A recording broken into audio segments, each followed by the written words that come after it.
Mechanical engineer ಆಗಿದ್ದವರು, ನಿಮ್ಮ ತಲೆ ಮೆಕ್ಯಾನಿಸಮೇ ಓಡ್ತಾ ಇರುತ್ತೆ. ಈ ಸೋಷಿಯಲ್ ಕನ್ಸನ್ನು ಅಥವಾ ರೋಡ್ ಹಿಂಗೆ ಮಾಡಬೇಕು, ನೀರು ಹಿಂಗೆ ಬರಬೇಕು, ಹಿಂಗೆ ಏತ ನೀರಾವರಿ ಆಗಬೇಕು, ಯಾರಿದು ನಿಮಗೆಲ್ಲ? ಈಗ ನೋಡಿ ಹೇಗಿರುತ್ತೆ ಅಂತಂದ್ರೆ, ಈಗ ನಾನು ಬೇರೆ ದೇಶದ ಬೇಡ ನಾನು ನಮ್ಮ ರಾಜ್ಯದಲ್ಲಿ ಹೇಳ್ತೀನಿ. ಇವತ್ತು ನಾನು ಬೆಂಗಳೂರಲ್ಲಿ ನನ್ನ ಫ್ಯಾಮಿಲಿ ಇದೆ, ಮಕ್ಕಳೆಲ್ಲ ಇರ್ತಾರೆ, ಬೆಂಗಳೂರಲ್ಲೇ ಓಡಾಡ್ತಿರ್ತೀನಿ ನಾನು.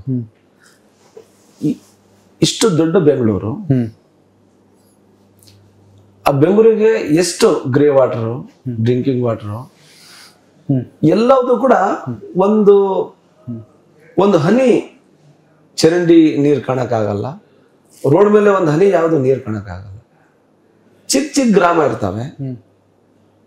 ಆ ಗ್ರಾಮದಲ್ಲಿ ಯಾಕೆ ಹೊಳಿ ತರ ಹರಿತಿರ್ಬೇಕು ಚರಂಡಿಗಳು? ಯಾಕೆ ಬೆಂಗಳೂರಲ್ಲಿ ಏನ್ ಜನ ಇದಾರ, ಜನರು, ನಾವು ಜನರು ಅಲ್ವಾ?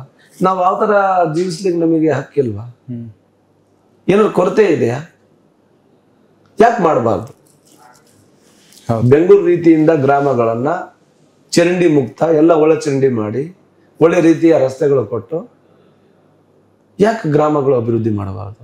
ಯಾಕೆ ಶಾಲೆಗಳನ್ನೆಲ್ಲ ಕಂಪ್ಲೀಟ್ ರಿನೋವೇಟ್ ಮಾಡಿ, ಹಾಳಾಗಿರೋದೆಲ್ಲ ಡೆಮೊಲಿಷ್ ಮಾಡಿ, ಹೊಸ ಬಿಲ್ಡಿಂಗ್ಗಳು ಮಾಡಿ, ಸ್ಮಾರ್ಟ್ ಕ್ಲಾಸಸ್ ಎಲ್ಲ ಹಾಕಿ, ವಿತ್ ವಿಡಿಯೋ ವಿಜುವಲೈಸ್ ತರ ಎಜುಕೇಶನ್ ಕೊಟ್ಟು ಯಾಕೆ ಮಾಡಬಾರ್ದು? ಇವತ್ತು ಸರ್ಕಾರ ಇಷ್ಟೆಲ್ಲ ಇನ್ಫ್ರಾಸ್ಟ್ರಕ್ಚರ್ ರೆಡಿ ಮಾಡಿ ಕೊಟ್ಟಿದೆ ನಮಗೆ. ಪ್ರತಿಯೊಂದು ಹಳ್ಳಿಯಲ್ಲಿ ಕೂಡ ಸರ್ಕಾರಿ ಶಾಲೆಗಳಿದ್ದಾವೆ. ಪ್ರತಿಯೊಂದು ಹಳ್ಳಿಯಲ್ಲಿ ಕೂಡ ಆ ಸರ್ಕಾರಿ ಶಾಲೆಗೆ ಮಾಸ್ಟರ್ಗಳು ಮಾಡ್ತಾರೆ.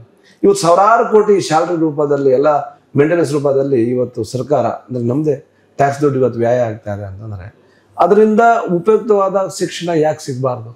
ಒಳ್ಳೆ ರೀತಿಯ ಕುಡಿಯೋ ನೀರು ಯಾಕೆ ಸಿಗಬಾರ್ದು? ಒಳ್ಳೆ ರೀತಿಯ ಚರಂಡಿಗಳು, ರಸ್ತೆ ಯಾಕೆ ಆಗಬಾರ್ದು? ಟೋಟಲಿ ನರೇಗಾ ನೋಡಿ, ನರೇಗಾದಾಗ ಎಷ್ಟೋ ಕೋಟಿಗಳು ನಾವು ಇವತ್ತು ಖರ್ಚು ಮಾಡ್ತಾ ಇದ್ದೀವಿ.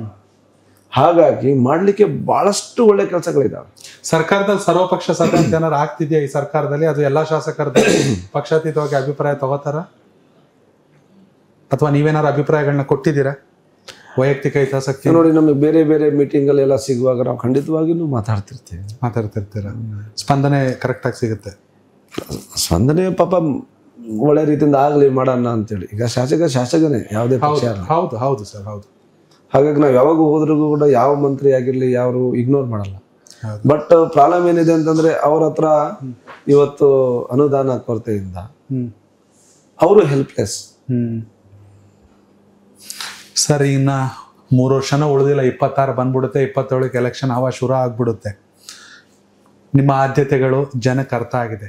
ಇಲ್ಲಪ್ಪ, ಈ ಅವಕಾಶದಲ್ಲಿ, ಈ ಟರ್ಮ್ದಲ್ಲಿ ನಾನಿದ್ದು ನನ್ನ ಫಸ್ಟ್ ಪ್ರಿಯಾರಿಟಿ ಅಂತಂದರೆ ಶಿಕ್ಷಣನ, ನೀರಾವರಿನ, ರೈತರ ಸಮಸ್ಯೆನ, ಆರೋಗ್ಯನ. ಪಾಪ ನಿಮ್ಮ ಕನಸನ್ನ ಎಲ್ಲ ಪೂರೈಸೋಕ್ಕಾಗಲ್ಲ, ನಿಮ್ಮ ಸರ್ಕಾರ ಇಲ್ಲ. ಜನರಿಗೆ ಏನು ಮಾತು ಕೊಡ್ಲಿಕ್ಕೆ ಇಷ್ಟಪಡ್ತೀರಾ? ನೋಡಿ, ನಾನು ಏನಾಯ್ತು, ಗೆದ್ದಿದ ತಕ್ಷಣ ನಿರಂತರವಾಗಿ 7-8 ದಿನ ಮಳೆ ಸುರಿತಾ ಇತ್ತು. ನಾನು ನಮ್ಮ ಹಡಲಿ ಪಟ್ಟಣದಲ್ಲಿ ಛತ್ರಿ ಹಿಡ್ಕೊಂಡು ಎಲ್ಲ ಕಡೆ ಓಡಾಡಿದೆ. ಮೇನ್ ಬಜಾರ್ಗಳಲ್ಲಿ ರಸ್ತೆಗಳು ಬಿಟ್ರೆ ಯಾವ ಊಳಿಯಲ್ಲಿ ಕೂಡ ಅಂತ ಒಳ್ಳೆ ರಸ್ತೆಗಳಿದೆ. ಹಠ ಹಿಡಿದೆ, ಏನಾದ್ರು ಮಾಡಿ ನಾನು ಮಾಡಲೇಬೇಕಂತ. ಸೊ ಕಲ್ಯಾಣ ಕರ್ನಾಟಕದಲ್ಲಿ ಎಲ್ಲ ರಸ್ತೆಗಳು ರೆಡಿ ಮಾಡಿದೆ.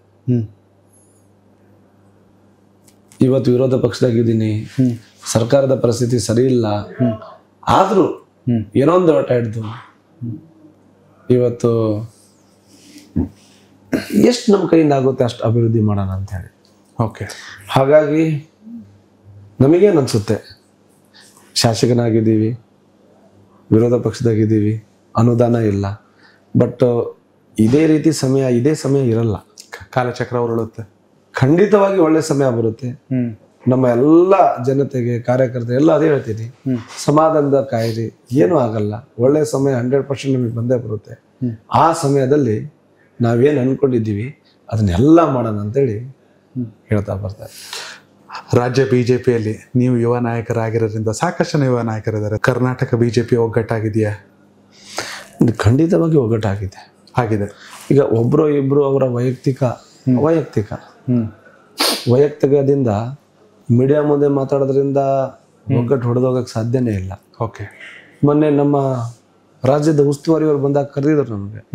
66 ಶಾಸಕರಲ್ಲಿ 60 ಜನ ಇದ್ದೀವಿ ನಾವು. ಓಕೆ. ನಮ್ಮೆಲ್ಲರದ ಅಭಿಪ್ರಾಯ ಒಂದೇ ಇತ್ತು. ಆಮೇಲೆ ಇನ್ನೊಂದು 4-5 ಜನಕ್ಕೆ ಏನು ಮನಸ್ತಾಪ ಇದೆ ಅದನ್ನ ಕೂಡ ಕರೆದು ಅವ್ರದ್ದು ಏನ್ ಸಮಸ್ಯೆ ಇದೆ ಅದನ್ನ ಸರಿ ಮಾಡಿ ಅವ್ರನ್ನು ಕೂಡ ನಮ್ಮ ಜೊತೆ ಒಗ್ಗಟ್ಟಾಗಿರಕ್ಕೆ ಮಾಡ್ಕೊಡಿ ಅಂತೇಳಿ ನಾವು 60 ಜನನು ನಾವು ಕೇಳಿದ್ವಿ. ಓಕೆ. ಅವ್ರು ಖಂಡಿತವಾಗಿ ಅವ್ರು ಹೇಳಿದ್ರು ಖಂಡಿತವಾಗಿ ಅದೇನ್ ಅವ್ರ ಸಮಸ್ಯೆ ಇದೆ ಸಣ್ಣ ಪುಟ್ಟ ಅದನ್ನ ನಾವು ಸರಿ ಮಾಡ್ಕೊಡ್ತೀವಿ ಅಂತ ಹೇಳಿದ್ದಾರೆ. ಓಕೆ. ಹಾಗಾಗಿ ನಮ್ಮ ಪಕ್ಷದಲ್ಲಿ ಯಾವುದೇ ರೀತಿಯ ಗೊಂದಲ ಇಲ್ಲ. ಇವತ್ತು ಇಡೀ ಜಗತ್ತಿನಲ್ಲಿ ನಮ್ಮ ಮೋದಿಜಿಯವರು ಮಾಡೋ ಕೆಲಸಗಳೆಲ್ಲ ಕೊಂಡಾಡ್ತಿದ್ದಾರೆ. ನಮಗೆ ಇವತ್ತು ಬಿಜೆಪಿ ಪಕ್ಷದಲ್ಲಿ ಇದೀವಿ ಅಂತ ನಮ್ಗೊಂದು ಹೆಮ್ಮೆ. ನಮ್ಮ ಪಕ್ಷ ಈಗ ನೋಡಿ ಮೊನ್ನೆ ದಿಲ್ಲಿಯಲ್ಲಿ ಒಂಥರ ಐತಿಹಾಸಿಕ ಜಯ. ಹೌದು ಸರ್, ಹೌದು. ಅದೆಲ್ಲ ನೋಡಿ ಬಹಳನೇ ಖುಷಿ ಆಗುತ್ತೆ.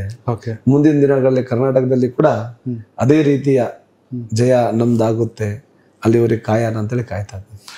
ಸರ್, ಎಷ್ಟೋ ಜನ ಮಾಜಿ ಪ್ರಧಾನಿ ಮೊಮ್ಮಕ್ಕಳು, ಮಾಜಿ ಮುಖ್ಯಮಂತ್ರಿ ಮಕ್ಕಳು 3 ಸಲ ಸೈಕಲ್ ಹೊಡೆದ್ರು, ಆಗ್ತಾ ಇಲ್ಲ ವಿಧಾನಸೌಧದೊಳಗೆ ಹೋಗಕ್ಕೆ. ಫಸ್ಟ್ ಅಟೆಂಪ್ಟಲ್ಲೇ ವಿಧಾನಸೌಧದೊಳಗೆ ಹೋದ್ರಿ.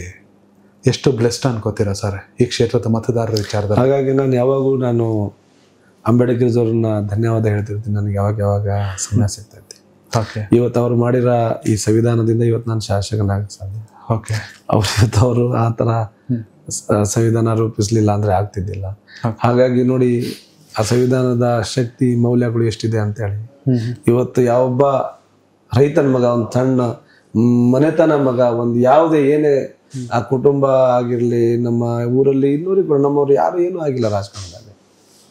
ಇವತ್ತು ನನಗೆ ಶಾಸಕನಾಗಿ ಈ ಕ್ಷೇತ್ರದ ಜನತೆಯ ಆಶೀರ್ವಾದ, ಅಂಬೇಡ್ಕರ್ ಜಿ ಅವರ ಆ ಸಂವಿಧಾನ ಅಂದ್ರೆ ಇದರ ಅರ್ಥ ಪ್ರಜಾಪ್ರಭುತ್ವದಲ್ಲಿ ಯಾರು ಬೇಕಾದ್ರೆ ಏನ್ ಬೇಕೋ ಆಗ್ಬಹುದು. ಗೆಲ್ಸಿರುವಂತ ಕೇವಲ ಓಟ್ ಹಾಕ್ತವ್ರು ಅಷ್ಟೇ ಅಲ್ಲ, ಹೂವಿನಡಗಲಿಯಲ್ಲಿ ಇರುವಂತ ಸಮಸ್ತ ಮತದಾರರಿಗೂ ನೀವು ಶಾಸಕರೇ. ಏನ್ ಹೇಳಲಿಕ್ಕೆ ಇಷ್ಟಪಡ್ತೀರಾ ಸರ್? ನಾನು ಯಾವ್ಯಾವ ಕಾರ್ಯಕ್ರಮಕ್ಕೆ ಹೋಗ್ತಿದ್ದೀನಿ ಇವತ್ತು ಹಳ್ಳಿಗಳಲ್ಲಿ, ಈಗೂ ಕೂಡ ನಮ್ಮ ಚುನಾವಣೆ ಸಂದರ್ಭದಲ್ಲಿ ಯಾವ ರೀತಿ ಹೂವು ಹಾಕಿ ನನಗೆ ಅಭೂತಪೂರ್ವವಾಗಿ ನಮಗೆ ಸ್ವಾಗತ ಮಾಡ್ಕೊಂಡು ಕರ್ಕೊಳ್ತಿದ್ರು, ಈಗೂ ಕೂಡ ಅದೇ ರೀತಿ ಎಲ್ಲರೂ ನನಗೆ ಆ ಊರುಗಳಲ್ಲಿ ಸ್ವಾಗತ ಮಾಡ್ತಾರೆ. ಹಾಗಾಗಿ ನಾನು ನಿಜವಾಗ್ಲೂ ಕೂಡ ನಾನು ಭಾಳ ಪುಣ್ಯವಂತ.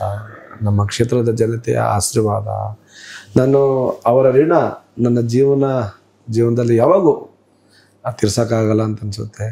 ಹಾಗಾಗಿ ಜನತೆಗೆ ನಾನು ಈ ಕ್ಷೇತ್ರದಲ್ಲಿ ಹುಟ್ಟಿದ್ದಕ್ಕೆ ನಾನು ಪುಣ್ಯ ಮಾಡಿದ್ದೀನಿ ಅಂತ ಅನ್ಸುತ್ತೆ.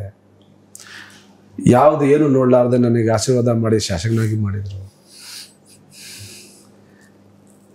ಬರೀ ರಾಜಕೀಯ ಜೀವನದಲ್ಲಿ ಅಷ್ಟೇ ಅಲ್ಲ, ನನ್ನ ವೈಯಕ್ತಿಕ ಜೀವನದಲ್ಲಿ ಕೂಡ ಎಲ್ಲರೂ ಅದೇ ರೀತಿಯ ನನಗೆ ಆಶೀರ್ವಾದ ಮಾಡ್ತಾ ಇದ್ದಾರೆ. ಹಾಗಾಗಿ ನನ್ನ ಕೊನೆಯ ಉಸಿರವರೆಗೆ ನಾನು ಅವರಿಗೆ ಚಿರಋಣಿಯಾಗಿರ್ತೀನಿ. ಕನೆಕ್ಟ್ ಕರ್ನಾಟಕ, ಇದು ನಿಮ್ಮ ನೆಟ್ವರ್ಕ್.